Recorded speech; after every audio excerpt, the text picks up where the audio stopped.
Hi everyone, welcome to the channel. My name is Nick Cosgrove, and I am back with episode 2 from my new coaching reality series called From a Coach's Perspective. Today, I want to talk about why your program is not working. All right. Now, this is actually a common thing that I come across with new clients who are following a training program that they've been following for 6 months to a year, 5 years on end. And they say to me, I don't know what I'm doing wrong. I go to the gym 4 or 5 times a week and I'm not seeing results. So I want to talk today about what's wrong with your program. I'm not going to talk about dietary nutrition. Today is purely about what you're doing wrong in the gym. All right.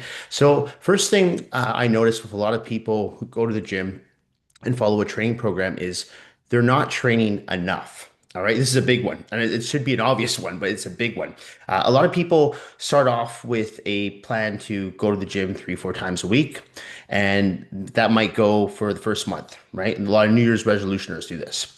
And in the second month, they start going maybe 1, 2 times a week. Third month, maybe once a week. Fourth month, maybe once every other week. Fifth month, they're no longer at the gym. So this happens a lot, and then you have people that stop and go, stop and go. So they train for a few months on end, and then they stop for a few months, and then they start up again. To me, this is a really detrimental way to train and detrimental to your results because the stop and go is it's almost like you're constantly restarting again. All right. So you want to develop a routine that you can stay consistent with. And I talked about this on the Q&A actually earlier this week about the importance of setting SMART goals, specific, measurable, attainable, realistic, and timely goals. So you want to be honest with yourself and say, okay, realistically, how often can I commit myself going to the gym? Right now, it might be 4 times a week, but can I keep that up? If you know deep down that that's not sustainable, don't set that goal for yourself. Start off small. So, you know what? I'm brand new to the gym or I'm just getting back into the gym. My goal right now is to go to the gym and lift weights twice a week for the next 4 weeks. Make that your goal. All right. So you're setting a realistic goal. And once that goal is easy to maintain, once it becomes a habit, add a third day. Okay. Then add a fourth day. But don't add on 5 days from day one. Okay. Because most people can't sustain that. And that's why a lot of people fall off track and then they don't train often enough. And that's why they don't see results. So that's the number one reason why I see a lot of people who are following training programs don't see the results that they want to receive because they're not training consistently enough and they're not training frequently enough. All right. The second reason is because they don't train heavy enough. Now, I see this far too often as well, especially with my online clients. They'll tell me, oh, I'm knocking out 60 sets in 30 minutes. I'm like, if you're knocking out 60 sets in 30 minutes, there's no way you could be training hard enough. I'm like, send me the weights you're doing. They'll send me the weights. I'm like, I know for a fact you can lift heavier than what you're doing. Okay. So ideally, you want to lift a weight that is somewhat challenging. I've always talked about trying to stay in that 75 to 85% of intensity in the gym. All right. So no, you don't have to do 1 rep maxes. Okay. You don't have to focus on lifting the heaviest weights in the gym, but you should be choosing a weight that after, if you're going for that 10 to 15 rep range, after about 10 to 12 reps, those last 2 or 3 reps become a real challenge to push out or to row or to squat, whatever movement you're doing. All right. So you need to make sure that you're training heavy enough. If you are training heavy enough and you're following, let's say, a basic straight set program, you probably don't need longer than 60 seconds of rest in between sets, but you definitely need longer than 15 seconds in between sets. Okay. So that should go without saying, but a lot of people, in my opinion, are not training hard enough and heavy enough in the gym. A third reason is some people train too heavy. So I see this too. Some people are training way too heavy in the gym and their form is ballistic. They're not using full range of motion. They're asking for injuries, and yet they wonder why they don't see results. I'm like, well, you're not seeing results because you're not contracting the muscle bellies. I've seen people doing dumbbell curls with half range of motion.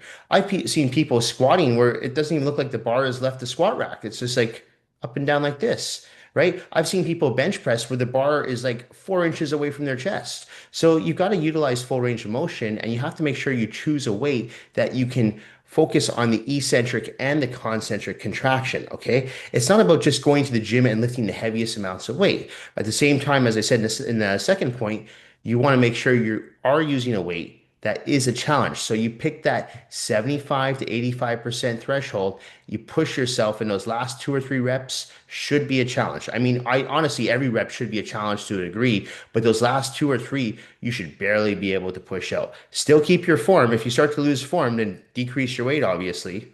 But at the same time, make sure you're utilizing full range of motion and make sure you're contracting the proper muscle bellies. You're not doing ballistic repetitions. All right. You don't want to utilize your joints and your tendons. You want to keep the tension on the muscle bellies.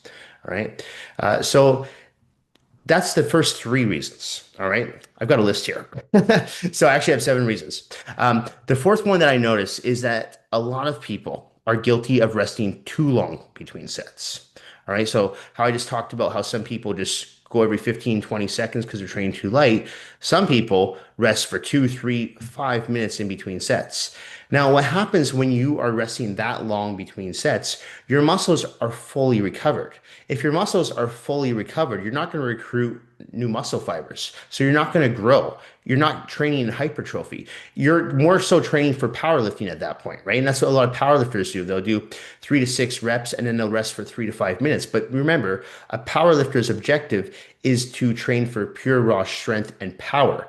They're not trying to transform their physique. They're not training for their aesthetics. They're not training to get a smaller waist or bigger biceps or rounded delts, whatever it may be, right? So you have to make sure if you're training to try to transform your physique and improve your aesthetics, you have to keep those rest periods to 45 seconds to a minute max. All right. If you cannot do that, start decreasing your weight until you can do that. Okay. And then build on your cardiovascular endurance threshold because sometimes it's also a cardio problem. And, if you're someone who is guilty of not doing any cardio, because I know there's a lot of people out there that just lift weights, you're making a big mistake. You should be doing some form of cardiovascular activity, in my opinion, at least 3 times a week. It doesn't have to be on a treadmill. It doesn't have to be on elliptical, step mill. It could just be walking outside, but something that's getting your heart rate up. All right. And I attribute to my good cardiovascular endurance, my health, my resting heart rate is at 38 beats per minute because of all the cardio that I do on a regular basis.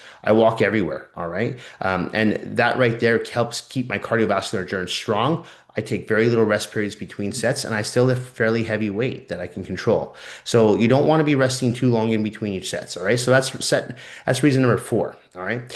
Reason number five is that people don't change their program up.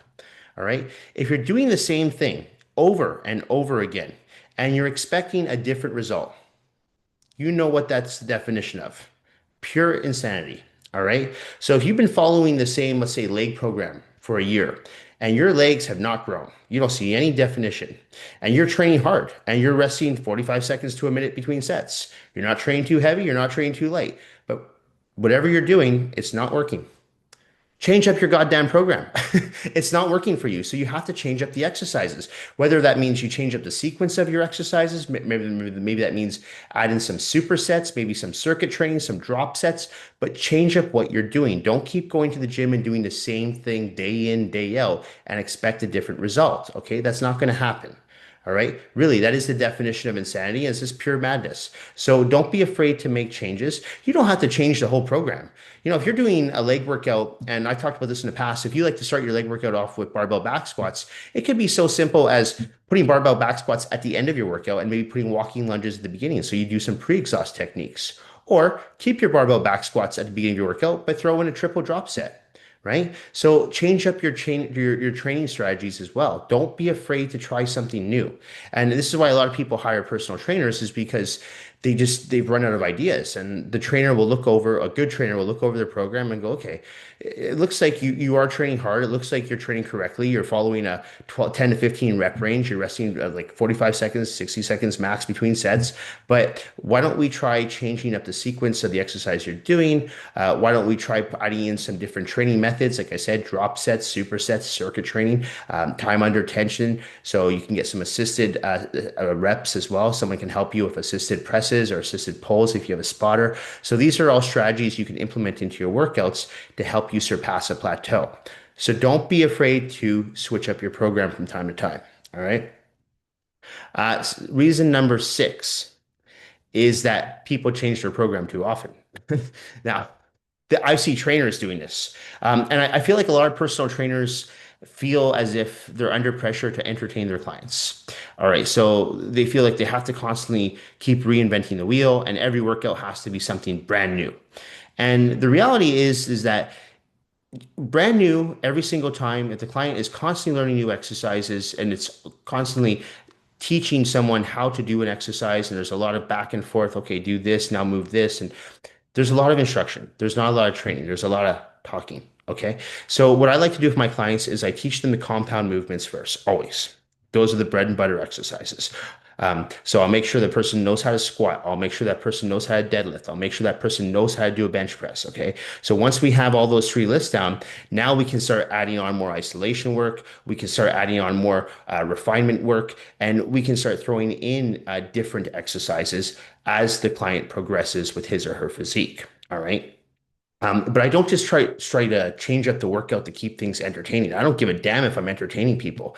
If someone wants to train with me, I'm not there to entertain them. I'm there to help them get results. So if that means that we're going to follow the same chest workout for 3 or 4 weeks straight, we're going to do that because it's working for you. If it's not working, I change it. All right. So I don't just change things for the sake of changing things. It's the same thing I do with my clients' nutritional plans. Okay. When someone's losing weight consistently, I don't go, oh, great job. I'm going to cut your calories by another 300. I'm like, no, no, you're already losing weight. We don't need to cut your calories anymore, but we'll rotate your macronutrients a little bit, and not to create shock value, but just because I want to make sure that you're getting in all your essential nutrients from your healthy fats, your complex carbohydrates, and your lean proteins. Okay. But what we're doing right now is working. So I'm going to keep the calories pretty much the same. All right. So that's reason number six, as excuse me for a second, as to why excuse me. Reason number six as to why I believe a lot of people don't achieve results with the training program that they're following. Okay. Okay. And the last reason, reason number seven, they don't have a game plan. Now, I know I've talked about this numerous times in the past. It is so important to have a game plan when you are putting together a training split. All right. So, what I mean by that is you should know what you're training when you go into the gym. If you train legs on a Monday, that's your workout. You should be knowing, okay, I'm going to start off with my barbell back squats, and I'm going to move to the leg press, and I'm going to move to the hack squats, and I'm going to go to some walking lunges and then some leg extensions. Okay. So in your head, you should be thinking, okay, this is how the workout's going to play out. All right. Now, not every workout's going to be a good workout. There's workouts I've done and I'm like, man, I feel like crap today. I don't know why. I got a good night's sleep. I'm well fed. I'm well hydrated, but for some reason, this workout is shit. All right. And that happens sometimes, but I don't detour from the plan. The plan is still to, in this case, train legs. So I still train legs. The only way I wouldn't train legs is if for some reason I had like a knee issue that was like chronically, like really bothering me, or I was dealing with a severe like injury, some plantar fasciitis, or maybe some patellofemoral syndrome, some tendonitis flared up. And I would switch up the muscle group, of course. But if it's just like, I'm just a little tired today, maybe a little groggy, whatever it may be, or feeling a little weak, I still go through the workout. I still go through the motions, but I really pay attention to the body,